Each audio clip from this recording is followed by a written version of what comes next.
जवाब भी देंगे कि अगर कोई ये समझता है कि न्यूजीलैंड की टीम वापस चले जाने से पाकिस्तान तन्हा हो जाएगा तो वो अकल का अंधा है, और हमें तन्हा नहीं किया जा सकता। और न्यूजीलैंड वाले दिन ही मैंने ये कह दिया था कि ये लंदन की टीम भी नहीं आएगी, और अब जो ऑस्ट्रेलिया की टीम है उसको भी एक फेक जो है ईमेल मिल जाएगी। और बुनियादी वजह यह है कि हिंदुस्तान के 66 कैंप हमारे पड़ोस में ख़त्म हुए, उधर सफ़े मातम बिछी हुई है। आप इंडिया चैनल्स देखें कि वो कोई मौका नहीं छोड़ रहा है, कोई प्रोग्राम चैनल इस तरह है कि जो पाकिस्तान के लिए कहा जा रहा है कि शायद हमारा इमेज ख़राब हो जाएगा। क्रिकेट हमारा शौक ज़रूर है, लेकिन मायूसी कुफर है। एक वो दिन आएगा जब दुनिया की टीमें पाकिस्तान आएंगी और इस टीम का, इस मुल्क का वजीर आजम खुद एक वो टीम का कप्तान है जिसने वर्ल्ड कप जीता, और अब क्योंकि इसको बहुत हवा दे दी गई है। हालांकि मैं तो ख्वाब चौधरी साहब से आज सुबह अर्ज कर रहा था कि अब इस खेल को ख़त्म होना चाहिए, और भी हमारे बड़े मसले हैं, लेकिन उनके हुक्म की तामील पे मैं हाजिर हुआ और सारी कौम को एक पैगाम देना चाहना था। हम एक जिंदा कौम है, हमें तन्हा नहीं किया जा सकता, हमें नज़रअंदाज नहीं किया जा सकता। आने वाले दिन इंशाअल्लाह पाकिस्तान के हैं और हम इमरान खान की क़यादत में इसको आगे लेके जाएंगे। अगर एंड में कोई इंटीरियर पे सवाल हुआ तो मैं हाजिर हूँ, वरना over to Khwab Chaudhary. Thank you very much जी शेख साहब। ये जो सारी एक जंग है, ज़ाहिर है इंटीरियर मिनिस्ट्री इसको लीड कर रही है, और एक ये जब हम बात करते हैं हाइब्रिड वॉर की या ये 5th जनरेशन मीडिया वॉरफेयर की, तो बहुत लोगों को लगता है कि ये देखिए ये कोई ज़रूरत नहीं है, फेक न्यूज़ के ऊपर क्या ज़रूरत है और बाकी चीज़ों के ऊपर क्या ज़रूरत है। तो ये जो भी मैं आपके सामने कुछ हक़ाइक़ रखूँगा, ये दोबारा आपको एक सिर्फ रिमाइंडर होगा, दोबारा याद दहानी होगी कि कैसे पाकिस्तान के अंदर एक 5th जनरेशन हाइब्रिड वॉर और मीडिया वॉर का हमें सामना है, और कैसे फेक न्यूज़ जनरेट की जाती हैं बाकायदा एक बहुत बड़े स्टेट लेवल के ऊपर। ये नहीं है कि कोई ये बच्चे बैठे हुए हैं जो खुद ही जो है वो सारे मामला कर रहे हैं, बहुत ताकतवर एजेंसीज जो हैं वो इसके पीछे हैं, रियासतें जो हैं वो खेल खेलती हैं, और उसके बाद कैसे इस मामले को जो है वो आगे बढ़ाया जाता है। इससे पहले आपको याद होगा हमने एक पूरा मंजरनामा आपके सामने रखा था कि किस तरह जब तहरीक लद्दाख की तहरीक चल रही थी तो किस तरह उसको हिंदुस्तान से सपोर्ट मिली, और बहुत ट्वीट्स की गई, सोशल मीडिया एक वॉरफेयर कायम किया गया। और जाहिर है कि वो जो तहरीक लद्दाख में यहाँ पे जो लोग शामिल थे उनका तो एक अपना अकीदे की बुनियाद के ऊपर, एहतराम की बुनियाद पे शामिल होंगे, लेकिन हम किस तरह से इस्तेमाल हो जाते हैं और हमें पता भी नहीं चलता, उसकी एक मिसाल वो थी।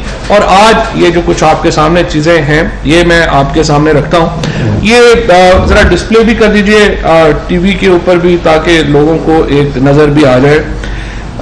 न्यूजीलैंड का दौरा जब कैंसिल हो रहा था तो उस वक्त SCO का समिट जारी था, और वज़ीर आज़म साहब जो हैं उनकी तकरीर होने वाली थी, और उससे तकरीबन 15 मिनट पहले मुझे पाकिस्तान से ये मैसेज गया कि ये न्यूजीलैंड की टीम जो है वो दौरा कैंसिल कर रही है। और चूँकि मैं बिल्कुल PM साहब के पीछे बैठा था तो मुझे यहाँ पे उन्होंने कहा कि ये मैसेज PM तक दे दें, लेकिन मैंने जो सोचा और हमने आपस में मशवरा किया, मोहित थे, मैं था, और प्राइम मिनिस्टर साहब का जो पर्सनल स्टाफ था, और शाह महमूद कुरैशी साहब थे, तो हमने आपस में मशवरा किया और हमने कहा कि इस खबर को अभी PM को नहीं देते, उनकी तकरीर हो जाए तो फिर उनको देते हैं, ताकि ये उनको डिस्ट्रैक्शन जो है वो ना आए।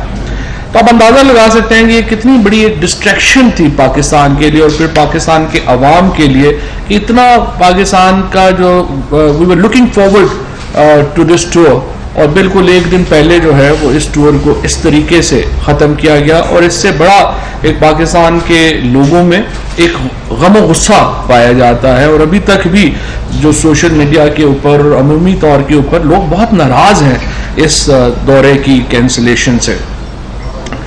ये कैसे हुआ, इसका बैकग्राउंड क्या है, क्यों न्यूजीलैंड की टीम इस नतीजे पे पहुंची कि उन्हें दौरा ख़त्म कर देना चाहिए, ये कुछ हक़ाइक़ जो है वो मैं आपके सामने रखता हूँ। 19 अगस्त 2021 वो पहली तारीख है जबकि एक फेक फेसबुक पोस्ट क्रिएट होती है एहसानुल्लाह एहसान के नाम से. So I will try to mix English and Urdu both because I also want कि international media भी थोड़ा सा उसको जो है वो देख सके.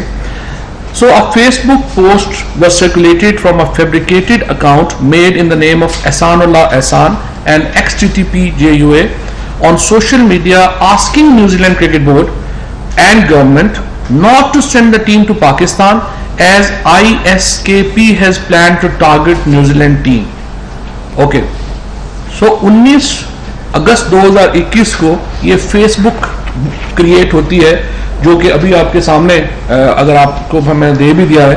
ये फेसबुक पोस्ट क्रिएट हुई, मैं आपको पढ़ के भी सुना देता हूँ. एहसानुल्लाह एहसान के नाम से ये अकाउंट जो है बनाया गया.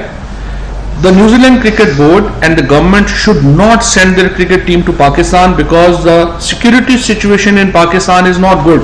As far as I know, a global jihadi organization IS, जो दाइश जिसको हम कहते हैं, is looking for a big target in Pakistan.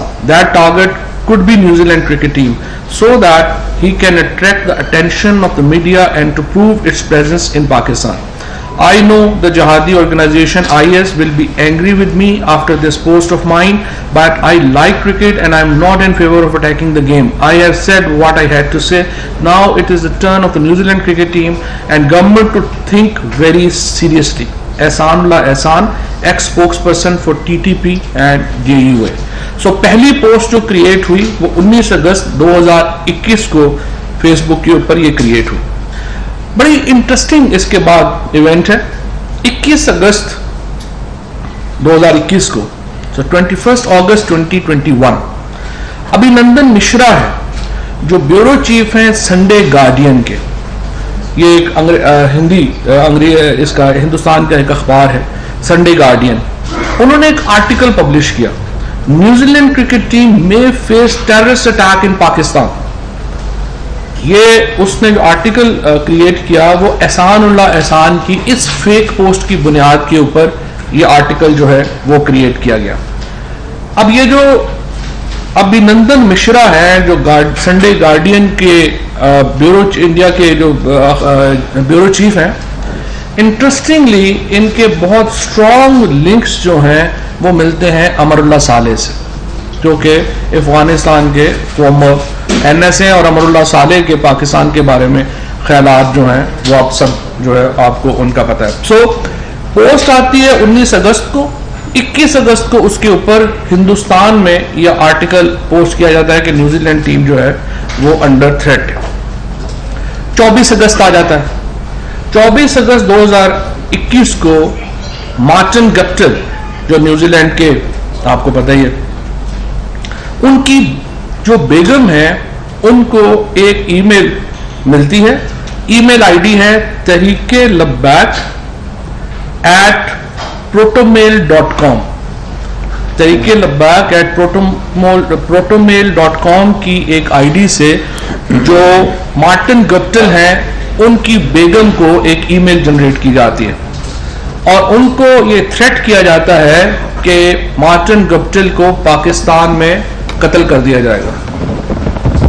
Martin Guptil's wife receives a threat email from tehreek-labbaik@protonmail.com threatening to kill Martin Guptil while on tour. Exploitation, इसके ऊपर जब तहकीक हमने की, इन्वेस्टिगेशन की, तो हमें जो है उसके ऊपर कुछ फैक्ट्स मिले. सबसे पहली बात तो यह है कि ये ईमेल जो है ये किसी सोशल मीडिया नेटवर्क से एफिलिएटेड नहीं थी, किसी SMN से इसका कोई ताल्लुक नहीं था. Email account was generated at 1:05 AM 24 अगस्त 2021 को. दोबारा अगर मैं बता दूं आपको, ये ईमेल अकाउंट 24 अगस्त 2021 को रात 1:05 के ऊपर क्रिएट किया गया और 11:59 पे सुबह इस ईमेल से ये ईमेल जो मार्टिन गप्टिल हैं उनकी बीवी को ये ईमेल जो है वो की गई. इंटरेस्टिंगली इस ईमेल अकाउंट से अब तक सिर्फ एक ही ईमेल जनरेट हुई है और वो ईमेल है जिससे मार्टिन गुप्टिल की जो बेगम है उनको कहा गया कि हम उनको पाकिस्तान में जो है वो कत्ल कर देंगे।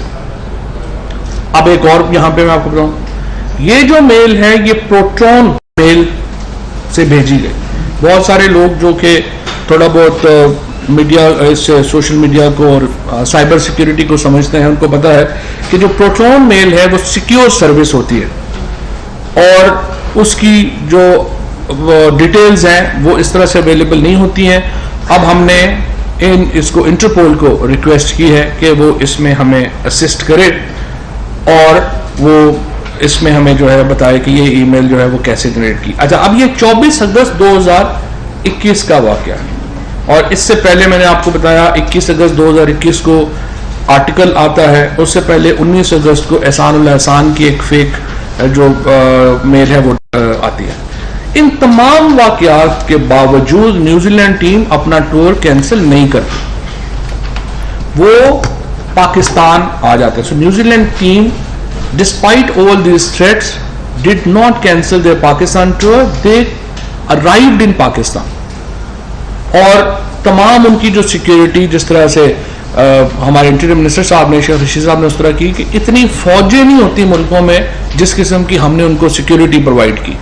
और न्यूजीलैंड की फौज नहीं है जितनी कि हमने अपनी फौज जो है उनकी सिक्योरिटी पे लगाई, उनकी सिक्योरिटी पे लगाई और एक बड़ी भरपूर इंटीरियर मिनिस्ट्री ने। और इससे पहले काबीना के अंदर ये डिस्कशन हुई और मैंने बल्कि शेख साहब को कहा कि जितनी आप सिक्योरिटी दे रहे हैं ये तो लोगों को डर ही लगना शुरू हो जाएगा कि इतनी ज्यादा पूरा शहर हम मान गए हैं। लेकिन शेख साहब ने का मौक़िफ़ ये था और जो मैं समझता हूँ एक दुरुस्त मौक़िफ़ था। उन्होंने कहा इस वक्त हालात ऐसे हैं कि हमने दिखाना भी है कि हम एक पूरी सिक्योरिटी जो है वो कर रहे हैं और उन्होंने भरपूर सिक्योरिटी जो है वो न्यूजीलैंड की क्रिकेट टीम को दी।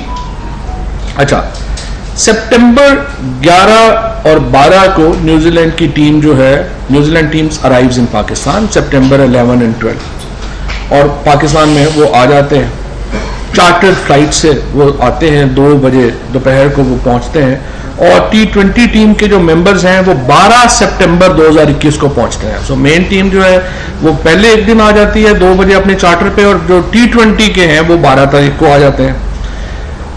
एक डिटेल्ड प्रोग्राम इंटीरियर मिनिस्ट्री जो है वो उनका इशू करती है।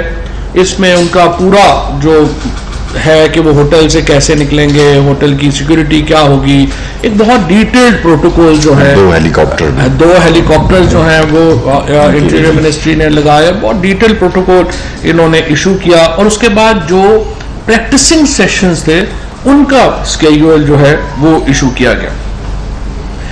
13 तारीख को न्यूजीलैंड की टीम सरीना से निकली और पूरा इस्लामाबाद से निकली सिक्योर में। 4 बजे ये स्टेडियम में पहुंचे, पाकिस्तान क्रिकेट टीम भी पहुंची और दोनों टीमों ने भरपूर प्रैक्टिस की। अच्छा, अब यहाँ पे दोबारा just two point that out कि जो पिछले आपके थ्रेट्स हैं वो 24 अगस्त के, 21 अगस्त के और 19 अगस्त के वो मौजूद हैं। उनको कोई किसी ने सिक्योरिटी, जो न्यूजीलैंड की सिक्योरिटी है, उन्होंने, हमारी सिक्योरिटी ने सारा उसको देख लिया और कहा कि ये फेक है और वो सारे आ गए। पहली प्रैक्टिस उन्होंने की 13 तारीख को, उन्होंने 4 बजे से लेके 7 बजे तक जो है 7:30 बजे तक जो है वो रावलपिंडी क्रिकेट स्टेडियम में प्रैक्टिस की। कोई जो थ्रेट अलर्ट है वो रिपोर्ट नहीं हुआ। टीमें वहां से वापस आई। अगले दिन फिर टीम जो है वो वापस न्यूजीलैंड की और पाकिस्तान की टीम स्टेडियम गई, फिर 3 घंटे प्रैक्टिस की इसी प्रोटोकॉल में, जो कि इंटीरियर मिनिस्टर साहब ने जैसा बताया, हेलीकॉप्टर सारा कुछ करके कोई वहां पे इशू नहीं हुआ। अगले दिन जो थी वो छुट्टी की और उसके बाद अगले दिन मैच से 1 दिन पहले फिर सारा प्रैक्टिस सेशन हुआ और किसी किस्म का कोई थ्रेट नहीं था, कुछ नहीं था, कोई ऐसी मामला जो है वो नहीं था। अच्छा, 17 सितंबर को न्यूजीलैंड की जो टीम है उन्होंने ये कहा कि उनकी गवर्नमेंट की तरफ से कंसर्न आया है, रिपोर्टेड क्रेडिबल थ्रेट, और उन्होंने 17 तारीख को जब मैच को जाना था उससे पहले तकरीबन सुबह 10:30 बजे इस ख्वाहिश का इजहार किया, 10:30-11 बजे, कि हम ये टूर जो है वो कैंसिल कर रहे हैं और अपनी हुकूमत की हदायत के ऊपर जो है वो हम ये टूर जो है वो कैंसिल कर रहे हैं। ये उसके बाद जो हमारी इंटीरियर की सिक्योरिटी टीम है, हमारी जो पीसीबी के सारे जो लोग हैं, इस्लामाबाद की जो सारी इंतज़ामिया है, वो एजेंसीज, सब लोग उनके पास गए और उनसे ये दरख्वास्त की कि आप वो थ्रेट हमसे शेयर करें कि थ्रेट आखिर आपको मिला क्या है। तो एक्चुअली जो सिक्योरिटी टीम यहाँ पे न्यूजीलैंड की थी वो भी उतनी ही नाबलद थी थ्रेट से जितने के कोई हमारे लोग थे, क्योंकि थ्रेट यहाँ पे कोई जनरेट ही नहीं हुआ था। सो वो हमसे कुछ शेयर जो है वो नहीं कर सके। और 12 न्यूजीलैंड की टीम, उसके बाद जिस तरह से वज़ीर आज़म साहब की जब तकरीर ख़त्म हुई वहाँ पे उनको हमने ये बताया और साथ ही रमीज़ राजा साहब की पीसीबी के जो हमारे चेयरमैन हैं और जो बाकी हजरात हैं उनकी ये दरख्वास्त दी कि वो चाहते हैं कि आप न्यूजीलैंड की जो प्राइम मिनिस्टर है उनसे बात करें। वहाँ से ही पीएम साहब ने बाहर निकल के जो है उनसे बात की। रिसेप्शन भी इतनी अच्छी नहीं थी और लेकिन उन्होंने उनसे ये बात कही कि इस वक्त अगर आप टूर कैंसिल करेंगे तो ये बड़ा पाकिस्तान के जो लोग हैं उसकी उनका एक बड़ा गुस्से वाली बात होगी और ये इससे एक तलखी पैदा होगी अवामी सतह के ऊपर। लेकिन जो प्राइम मिनिस्टर साहिबा थी उन्होंने ये कहा कि उनके पास क्रिटिकल इंफॉर्मेशन है कि जो ये न्यूजीलैंड की टीम है उसको जो है वो टारगेट किया जाएगा। बहरहाल वो टूर कैंसिल हो गया, टीम जो है वो चली गई। अब 18 सितंबर 2021 को इंटरपोल वेलिंगटन ने इंटरपोल इस्लामाबाद को एक ईमेल जो है उसका कहा कि ये ईमेल जो है वो मिली है और वो ईमेल मिली हमजा आफरीदी 7899@gmail.com से 6:25 पे न्यूजीलैंड के टाइम के मुताबिक। अब हमने ये जो हमजा आफरीदी की जो पोस्ट है इसको एनालाइज किया, लेकिन इससे पहले मैं आपको ये पढ़ के सुना देता हूं। Dear New Zealand cricketers, dear New Zealand cricket, you did wrong to go to Pakistan and now see what happens to you. Your cricket team is not going anywhere now. In every place the bomb will be placed from hotel to your flight and my men will not forgive you. They are coming. New Zealand, Pakistan, Zindabad, Allahu Akbar। ये email जो है ये भेजी गई New Zealand की team को और ये न्यूजीलैंड के टाइम के मुताबिक 6:25 पे 18 सितंबर 2021 को गई और पाकिस्तान के टाइम के मुताबिक 11:25 पे रात को 17 सितंबर 2021 को दी गई हमजा आफरीदी 7899@gmail.com के नाम से। अच्छा, ये इस ईमेल का भी जरा जायजा अगर आप लेंगे तो ये ईमेल भी जो आईडी क्रिएट हुई ईमेल आईडी, उस ईमेल आईडी के क्रिएट होने के 15 मिनट के बाद ये ईमेल उसी आईडी को यूज करके ये ईमेल जो है वो भेजी गई। ये अब इस ईमेल के ऊपर जब काम किया हमने तो this email was sent from an associated device in India using VPN showing IP address location of Singapore। Hindustan से की गई VPN लगा के और जो VPN की लोकेशन थी उसको चेंज किया गया to Singapore. The device RMX 1971 Realm used 13,000 email IDs except। अच्छा, यहाँ पे थोड़ा सा ये मैं बता दूं, ये जो डिवाइस है जिससे ये ईमेल, सबसे पहले दोबारा जस्ट लोगों को जिनको थोड़ा सा डिस्कनेक्ट हो गए होंगे, एक ईमेल आईडी जनरेट की गई हमजा आफरीदी के नाम से। उसके 15 मिनट के बाद उसी ईमेल आईडी से ये न्यूजीलैंड की टीम को थ्रेट जनरेट किया गया और ये जो ईमेल आईडी है ये हिंदुस्तान से VPN के जरिए की गई जिसमें लोकेशन बदली गई, सिंगापुर शो किया गया। इंटरेस्टिंगली जिस डिवाइस से ये ईमेल भेजी गई उस डिवाइस के ऊपर 13 और आईडीज हैं, यानी जिस डिवाइस से ये ईमेल जनरेट हुई हमजा अफरीदी की, उसकी 13 और आईडीज हैं और वो 13 की 13 जो आईडीज हैं वो हिंदी नामों के ऊपर है, जिसमें ज्यादातर जो 12 जो ईमेल्स जो और इस आईडी के साथ एफिलिएटेड हैं वो इंडियन और हिंदी नामों के ऊपर हैं। उनमें फिल्मों के नामों के ऊपर जो है वो ईमेल्स क्रिएट की गई हैं और तमाम जो ईमेल्स हैं वो एक्चुअली हिंदी फिल्म इंडस्ट्री और दूसरे ड्रामाज और म्यूजिक उनके नामों के ऊपर बनाई गई हैं। सिर्फ एक नाम उनमें डिफरेंट डाला गया है, वो है हमजा अफरीदी का नाम, जस्ट टू शो कि ये ईमेल जो है ये पाकिस्तान से जो है वो जनरेट की गई है और जानबूझ के हमजा अफरीदी का नाम यूज किया गया ताकि इसको वो एक मिल सके कि ये पाकिस्तान में एक जो है वो टेररिस्ट थ्रेट जो है वो मौजूद है। ये जो मोबाइल डिवाइस है ये अगस्त 2019 में इंडिया में लॉन्च की गई। ये डिवाइस का भी हमने जो है वो इसको जो देख लिया है। जो मोबाइल सिम है वो 25 सितंबर 2019 को रजिस्टर हुई हिंदुस्तान में और उसका जो सिंगुलर जो यूजर है वो भी आइडेंटिफाइड है। Social media correlation exploitation revealed that possible user of this email ID is an Indian Om Prakash Mishra from Mumbai, Maharashtra.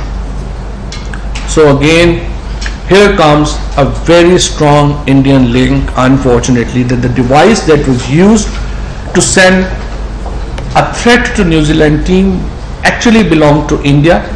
The guy's name is Om Prakash Mishra. He is from Mumbai, Maharashtra. And a fake ID of Hamza Afridi was used. Hamza Afridi 7899@gmail.com was used to send a threat to New Zealand team, but actually this threat was sent from Mumbai, Maharashtra.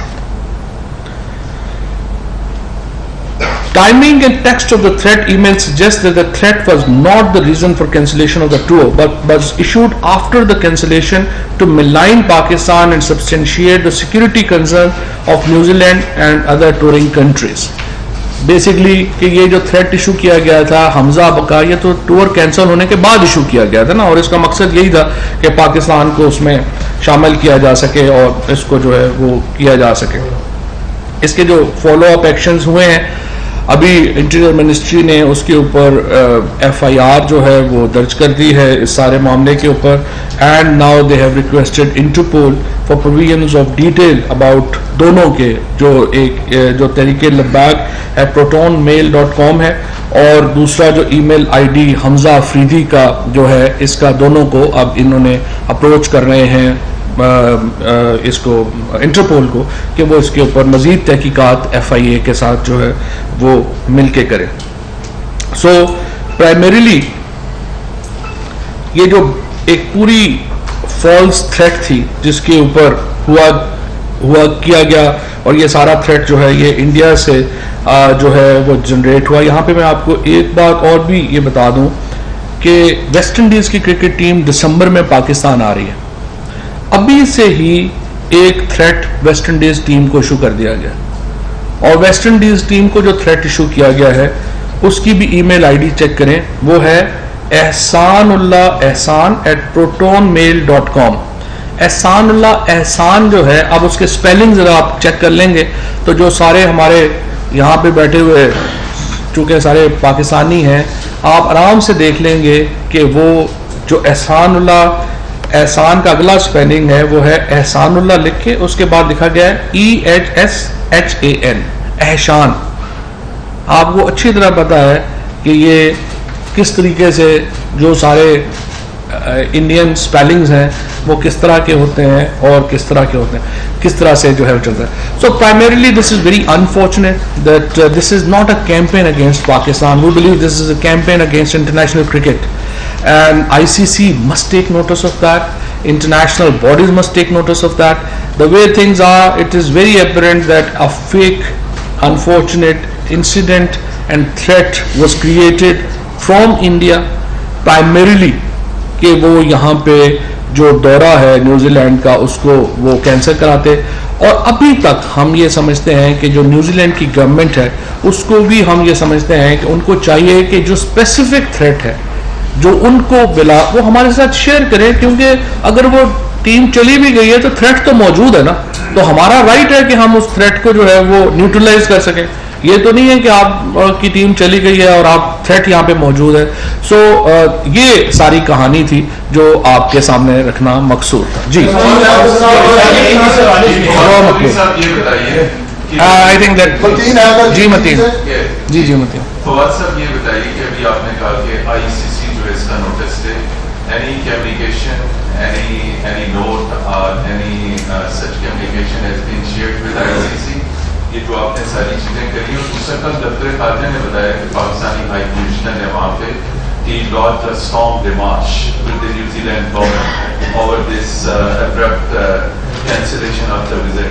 Any decision to recall as a mark of protest your ambassador from New Zealand back to Pakistan, और दूसरा कोई legal proceedings के ऊपर भी आप गौर कर लें। और वज़ीर दाखिला साहब ये बताएं, ब्रिटिश क्रिकेट टीम ने जब ये कैंसिल कर दिया तो ये जो इसके ऊपर उन्होंने कोई रीजन दी, कोई इसी किस्म की सिमिलर थ्रेट्स हैं या सिर्फ वो फाइव इंटेलिजेंस अलायंस ने जो न्यूजीलैंड को थ्रेट किया वो भी इनको कर दिया? जो ब्रिटिश क्रिकेट टीम के बैकग्राउंड के बारे में भी बताएंगे, उसकी क्या वजह है? Thank you. मेन जवाब फवाद साहब देंगे। ब्रिटिश एम्बेसडर से अभी सररा मेरी मुलाकात हुई है, मैंने उसे तो कोई थ्रेट की मसला नहीं था और मैंने उसको कहा कि एटलीस्ट तुमने बयान दिया कि उसकी तरफ से कोई बात नहीं है। बाकी जवाब फवाद साहब। अच्छा, इसमें जी 3 चीज़ें आपने कही हैं। पहले आपने कहा है कि क्या न्यूजीलैंड से आप ताल्लुकात सफ़ीर बुलाएंगे या कुछ नहीं है। देखिए, पहली बात तो ये है, हम न्यूजीलैंड की हुकूमत से ये कह रहे हैं कि जो थ्रेट इशू हुआ है वो तो हमसे शेयर करें। और आज कल वज़ीर ख़ारजा साहब ने इसके ऊपर अमेरिका में बात भी की है और उन्होंने भी इसके ऊपर बड़ा एक सख्त जो है वो प्रोटेस्ट लॉन्च किया है। और अभी हम देखेंगे कि न्यूजीलैंड की हुकूमत हमारे साथ, हमें उम्मीद है कि न्यूजीलैंड की टीम इन वाक़यात के सामने आने के बाद जो आज हमने आपके सामने रखे हैं इसके ऊपर एक मौक़िफ़ जो है वो उनका लेगी। और जहाँ तक बरतानिया का ताल्लुक़ है वो तो उनके जो सफ़ीर हैं वो वाज़े कर चुके हैं कि जो बरतानिया की जो एडवाइज़री है पाकिस्तान के बारे में वो भी तब्दील नहीं हो रही और उन्होंने पाकिस्तान को ग्रीन लिस्ट में ही रखा हुआ है। सो अगर बरतानिया की हुकूमत को, सिक्योरिटी एजेंसीज को पाकिस्तान के अंदर जो तहफ़्फ़ुज़ है उसके ऊपर कोई एतराज़ नहीं है तो इंग्लिश क्रिकेट बोर्ड तो कोई नहीं होता कि ये एतराज़ करे। ये कहना कि इंग्लिश प्लेयर्स थक गए थे, ये बड़ा थका हुआ बहाना है। और मेरे ख्याल में इससे जो हमारा लीगल केस है, मैंने बिल्कुल अपने जो पीटीवी स्पोर्ट्स है उनको भी हमने कहा है कि आप एवेल्यूएट करें कि हमारा कितना नुकसान है। हम इस पे काम कर रहे हैं और इंशाल्लाह हम इंग्लिश क्रिकेट बोर्ड को अगर हमारी लीगल टीम इजाज़त देती है तो यकीनन हम उनको सू करेंगे इंग्लैंड। सर, एक तो ये बता दें कि जो न्यूजीलैंड ने कहा है उन्होंने 5 आइज की रिपोर्ट्स की रोशनी में कहा है और आप समझते हैं कि 5 आइज ने जो फैसला किया इन ईमेल्स की बुनियाद पे किया है और क्या आप लोगों ने उनसे शेयर की हैं कि ये 5 आइज ने इन ईमेल की बुनियाद पर किया तो कम से कम हमारा ऑस्ट्रेलिया का और बाकी टूर जो है वो बच सकते हैं अगर आप गलतफहमी उन बोर्ड की ठीक हो जाए। सही बात है। और ये जिस तरह से मैंने अर्ज़ किया कि आज FIA ने इसके ऊपर एक बाकायदा पर्चा जो है वो दर्ज कर लिया है और अब इसके बाद जो लीगल प्रोसीडिंग्स होंगी उनमें चूँकि इंटरपोल भी इन्वॉल्व है और ये जो टीमें हैं, रमीज़ राजा साहब भी कल आ रहे हैं, PCB अपने लेवल के ऊपर बात करेगा, फॉरेन मिनिस्ट्री अपने लेवल के ऊपर बात करेगी और जाहिर है कि जो इंटीरियर मिनिस्ट्री है वो कम्युनिकेशन में है ही, वो अपने तौर पर बात कर रही है। मिनिस्टर साहब, जिस बारीक बीनी से आपने इसका तजिया किया है इससे ये साबित होता है कि हम ना सिर्फ सिक्योरिटी के हवाले से जाग रहे हैं बल्कि हम इशू की साजिश भी हम जागे हुए हैं और आपको मुबारकबाद भी दूसरे। सवाल मेरा ये है सर कि एक हमारे सोशल मीडिया पे एक किसी तरह का एक लेटर सर्कुलेट करता है कि ये कोई थ्रेट है, वो कहाँ से इनिशिएट हुआ था और उसमें कौन कौन लोग इन्वॉल्व हैं, क्या उस पर भी आपने कोई इंक्वायरी की? नहीं, देखिए 2 तरह के लेटर होते हैं। एक लेटर होता है, ये आप मेरा ख्याल है गलबन आपका इशारा पंजाब हुकूमत की इंफॉर्मेशन की तरफ है। देखिए एक चीज़ होती है जो थ्रेट इंफॉर्मेशन, और एक चीज होती है थ्रेट एडवाइजरी। जो थ्रेट एडवाइजरी है वो जारी की जाती है जब भी कोई इंपॉर्टेंट इवेंट हो रहा होता है या सेंसिटिव इवेंट हो रहा होता है, जिसकी तरफ जो सूबे की जो सिक्योरिटी एजेंसीज हैं या जो फेडरेशन की सिक्योरिटी एजेंसीज हैं उन्होंने तवज्जो दिलानी होती है। फॉर एग्जाम्पल अगर आप वो लेटर देखें जो पंजाब गवर्नमेंट ने जारी किया है, उसमें उन्होंने कहा है कि जी इसमें दो हो रहे हैं, बड़े इवेंट्स हो रहे हैं। एक तो पाकिस्तान न्यूजीलैंड का मैच हो रहा है, दूसरा चेहलम है इमाम हुसैन रज़ी अल्लाह ताला अन्हु का। तो उन्होंने दोनों इवेंट्स का जिक्र किया, उन्होंने कोई थ्रेट अलर्ट नहीं जारी किया, उन्होंने एक थ्रेट एडवाइजरी जारी की है और ये जारी की जाती है। और आज वैसे शेख साहब ने यह भी कहा कि इस निज़ाम को भी ठीक करने की जरूरत है कि बहुत ज्यादा स्प्रेड आउट हो जाता है, लेकिन एक्चुअली उसका अभी तक वो जारी की जाती है just to caution the local police and authorities कि वो इसके बारे में अपने आप को तैयार रखें। ये बताइएगा कि वज़ीर आज़म खुद एक क्रिकेटर है और बड़ा नाम है उनका दुनिया भर में एज ए क्रिकेटर, क्या किरदार अदा कर रहे हैं वो इस मामले में, एक। और दूसरा जो वेस्ट इंडीज की टीम में धमकी है, इस हवाले से आप लोग अभी से क्या इनिशिएटिव ले रहे हैं? ये देखिए ना, ये तो पीसीबी जो है वो उनसे कर रहे हैं। मैं यहाँ पे उन तमाम क्रिकेटर्स का बहुत शुक्रिया अदा करना चाहता हूँ जिन्होंने इस वक्त में पाकिस्तान को पूरी इंटरनेशनल जो क्रिकेटर्स हैं वो पाकिस्तान के साथ खड़े हुए, तमाम जो हमारे जो ख़ुसूसन वेस्ट इंडीज़ के जो क्रिकेटर्स, फॉर्मर क्रिकेटर्स जिस तरह पाकिस्तान के साथ खड़े हुए, पूरी दुनिया से जो क्रिकेट से मोहब्बत करने वाले लोग हैं, उन्होंने पाकिस्तान को, पाकिस्तान क्रिकेट बोर्ड को, पाकिस्तान की हुकूमत को, पाकिस्तान के अवाम को नेक तमन्नाएं भेजी हैं। उनके लिए हम उनके बड़े शुक्रगुजार हैं और इंशाअल्लाह ताला देखिए जी ये सारे थ्रेट्स आते रहते हैं, इनको पहले भी हमने नाकाम बनाया है। पहले भी तो इंडिया ने कितनी इन्वेस्टमेंट कर ली अफगानिस्तान में, तो अब आज किधर है वो इन्वेस्टमेंट? तो इंशाअल्लाह ताला हम आगे भी इसको करेंगे। सर पाकिस्तान के साथ मुतासर हुई है, शेख साहब ने इंटरव्यू पाकिस्तान के साथ मुतासर हुई है, पाकिस्तान सी पैक के फेज 2 में एंटर हो चुका है और इसके अलावा पाकिस्तान के अंदर जो इंटरनेशनल कम्युनिटी और जितने भी आया अफगानिस्तान के बाद पाकिस्तान ने उनको भरपूर सिक्योरिटी फराहम की है, कोई शक नहीं कि दो राय नहीं, सिर्फ ये क्रिकेट का मामला नहीं। इस हवाले से इसको आप किस तनाज़ुर में देख रहे हैं, क्योंकि पाकिस्तान खित्ते के अंदर एक अहम मुल्क बन चुका है। तो अफगानिस्तान के मामले जिसे आपने सिंगाई कॉन्फ्रेंस की बात की सर, तो उस वक्त क्यों नहीं आपने फौरी तौर पे प्राइम मिनिस्टर को कहा कि वहाँ पे चीज को हाईलाइट करते, क्योंकि इंटरनेशनल लीडर वहाँ पे थी। देखिए पाकिस्तान का एक तारीखी किरदार है। हमने 10,000 से ज्यादा लोगों को इवैक्यूएट किया है, नेटो फोर्सेस को किया है, IMF को किया है, अमेरिकन को किया है, वर्ल्ड बैंक को किया है। जिस वक्त न्यूजीलैंड की टीम ठहरी हुई थी वहां और भी 11-12 इंपॉर्टेंट पर्सनैलिटीज ठहरी हुई थी। और अगर कोई ये समझता है कि क्योंकि इंडिया को मायूसी हुई है कि पाकिस्तान स्केपगोट नहीं बन सका और हिंदुस्तान का जो ये सोच थी कि वहां खाना जंगी होगी और वहां कत्लो गारत इतना होगा कि यहाँ महाजरीन का एक तूफान होगा, एक सिंगल महाजरीन भी नहीं आया। और जब मैंने दुनिया को ये बताया कि वो परेशान हो गए कि हमने कोई महाजर कैंप भी नहीं बनाया। सो तोरखम बॉर्डर और चमन बॉर्डर डूइंग एक्सीलेंट। और आपकी इतला के लिए अब पाकिस्तान से अफगानिस्तान जाने वाले लोगों की तादाद ज्यादा है, अफगानिस्तान से पाकिस्तान आने वालों की कम है। पाकिस्तान के तुलबा और तालबात उधर जा रहे हैं, वहां के स्टूडेंट आ रहे हैं। So all everything is peaceful. ये सारा टोपी ड्रामा है और इस टोपी ड्रामा के जो दुस्ताने पहने हुए हाथ हैं उनको नाकामी होगी। पाकिस्तान एक अजीम कौम है और पाकिस्तान की अजीम सिक्योरिटी और फौज की एजेंसियां एक मुंतखब हुकूमत है, हमें कोई तनहा नहीं कर सकता और इंशाल्लाह हम आगे बढ़ेंगे। सर छोटा सा सवाल